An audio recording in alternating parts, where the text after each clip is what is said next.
नमस्कार। अहमदाबाद में जो हुआ वो हादसा है या हत्या? और हत्या भी नहीं, नरसंहार कहिए। ज्यादा से ज्यादा मुनाफा कमाने के लिए अमेरिकी कंपनी बोइंग की तरफ से आयोजित एक नरसंहार। ये सवाल मेरे नहीं है, बोइंग कंपनी के एक बहुत बड़े अफसर ने लगाए थे, जिसे संदिग्ध परिस्थितियों में मरा हुआ पाया गया। इस वीडियो को अंत तक देखिए और समझिए कि अमेरिकी गुंडों के आगे गिड़गिड़ाते राष्ट्राध्यक्ष किस कीमत पर उसकी एक नजर के लिए तरसते हैं। जनता की जिंदगी की कीमत पर, जी हां, जिंदा रहने के सबसे बुनियादी अधिकार की कीमत पर। मेरे पीछे एक चेहरा दिखाई दे रहा होगा आपको। इनका नाम है जॉर्ज बर्नेट। जॉर्ज बर्नेट बोइंग कंपनी में क्वालिटी कंट्रोल मैनेजर थे। मतलब उनका काम था कि हर उस विमान की जांच करें जो कंपनी बना रही है, यह देखना कि उनके निर्माण में किसी तरह की अनदेखी तो नहीं हुई है। आगे जो मैं बताने जा रहा हूं उसे ध्यान से सुनिएगा। पिछले साल की बात है, मार्च 2024 की। जॉर्ज बर्नेट अमेरिका के साउथ कैरोलिना राज्य के चार्ल्सटन शहर के एक होटल में ठहरे हुए थे। 9 मार्च 2024 को होटल की पार्किंग में संदिग्ध परिस्थितियों में उनका शव मिलता है। कहा जाता है कि उन्होंने खुद को गोली मार ली थी। पुलिस की जांच के अनुसार उनके पास से एक नोट मिलता है जिस पर लिखा था, मैं अब और नहीं कर सकता, मैं प्रार्थना करता हूं कि बोइंग को इसकी कीमत चुकानी पड़े। बोइंग वही कंपनी है जिसने यह विमान बनाया था। यह गौर करने वाली बात यह है कि जॉर्ज बर्नेट की मौत ठीक उस समय होती है जब वो बोइंग के खिलाफ एक व्हिसिल ब्लोअर मुकदमे में गवाही दे रहे थे। 9 मार्च को, यानी जिस दिन उन्हें मरा हुआ पाया गया, उनकी गवाही का तीसरा दिन था और वो बस इसके लिए निकलने वाले थे। आपको बता दें कि जॉर्ज बर्नेट ने बोइंग कंपनी में पूरे 32 साल काम किया था। इसमें से 10 साल 2010 से लेकर 17 तक बोइंग के नॉर्थ चार्ल्सटन प्लांट में क्वालिटी मैनेजर के तौर पर। तो बोइंग के बारे में ऐसा क्या जानते थे जॉर्ज बर्नेट जिसने उन्हें इस कदर परेशान कर दिया था? आपको बता दें कि अपनी मौत से ठीक पहले दी गई गवाही में उन्होंने कंपनी पर अमेरिकी कानून के अनगिनत उल्लंघनों का आरोप लगाया था। जॉर्ज बर्नेट ने दावा किया था कि फर्म ने 787 यानी ड्रीमलाइनर विमान बनाने वाले संयंत्र में गुणवत्ता निरीक्षण को खत्म करने की कोशिश की है। यह वही ड्रीमलाइनर 787 है जो अहमदाबाद से लंदन के लिए उड़ते ही फट गया। बिल्कुल इसी ड्रीमलाइनर को एक और बार लंदन के लिए उड़ान भरने से ठीक पहले रद्द किया गया था। एयर इंडिया के ड्रीमलाइनर से ही ठीक एक दिन पहले लंदन से लौटे पत्रकार मुकेश कुमार लिखते हैं, यह हादसा अंदर तक झकझोर गया। एक दिन पहले ही एयर इंडिया के विमान से ही लंदन से लौटा हूं। यह हादसा मेरे और मेरे परिवार और उस विमान में सवार सैकड़ों लोगों के साथ भी हो सकता था। लंदन में विमान में सवार होने के बाद आधे घंटे तक यात्री भीषण गर्मी झेलते रहे क्योंकि एसी नहीं काम कर रहा था। अब आते हैं जॉर्ज बर्नेट पर। उन्होंने बाकायदा कोर्ट के सामने अपने कानूनी बयान में कहा था, और यह पिछले साल की बात है, कि बोइंग 787 यानी ड्रीमलाइनर के विनाशकारी परिणाम होंगे। उनका पूरा बयान हिला देने वाला है। यह बयान उनके वकीलों ने तब जारी किया जब जॉर्ज बर्नेट की मौत के कुछ ही समय बाद एक नए 737 मैक्स का इस्तेमाल में न आने वाला दरवाजा उड़ान भरने के तुरंत बाद आसमान से नीचे गिर गया था।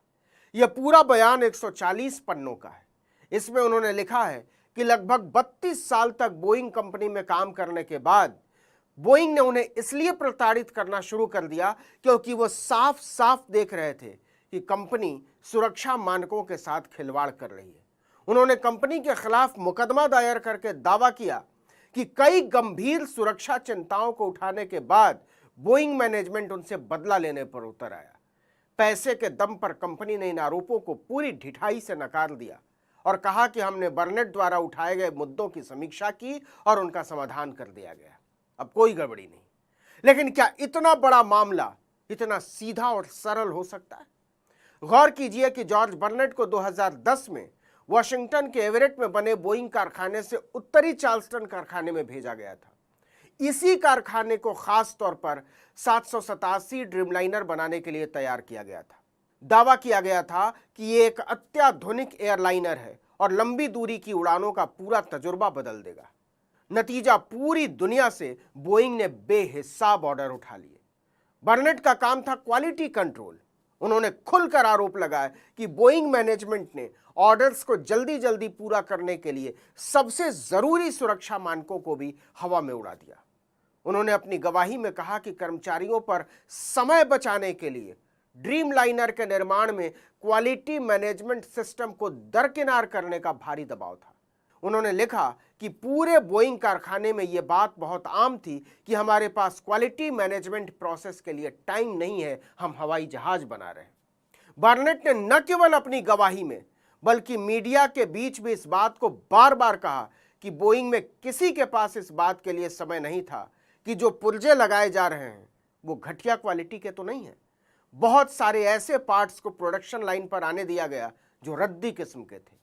इसी गवाही में जॉर्ज बर्नेट ने दावा किया था कि बोइंग विस्फोट तक के जोखिम को दरकिनार कर रहा है।